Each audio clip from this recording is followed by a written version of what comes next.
জাতিতান্ত্রিক জাদুঘর চট্টগ্রামে সবাইকে স্বাগতম। এটি অবস্থিত আগ্রাবাদে, প্রায় 1 একর জায়গার উপর এটি অবস্থিত। এখানে রয়েছে বাংলাদেশের চট্টগ্রামের যে আদিবাসীরা রয়েছে, এই আদিবাসীদের দৈনিত্য ব্যবহৃত বিভিন্ন জিনিসপাতি এবং কিভাবে তাদের জীবনযাত্রা চলে এবং পূর্ব আমলের যে জিনিসপত্রগুলো রয়েছে যেগুলো বাংলাদেশের অন্য কোনো জাদুঘরে পাওয়া যাবে না, তো এখানে এগুলো সংরক্ষিত রয়েছে। এছাড়াও বাংলাদেশ, পাকিস্তান, ভারত, শ্রীলঙ্কার কিছু আদিবাসীদের জিনিসপত্র কিন্তু এই জাদুঘরে সংরক্ষিত রয়েছে।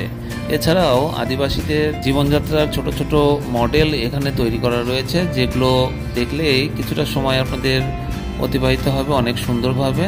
যারা আসলে বিভিন্ন জায়গা ঘুরে ঘুরে দেখেন, তো তাদের এটি একবার হলেও ভিজিট করুন।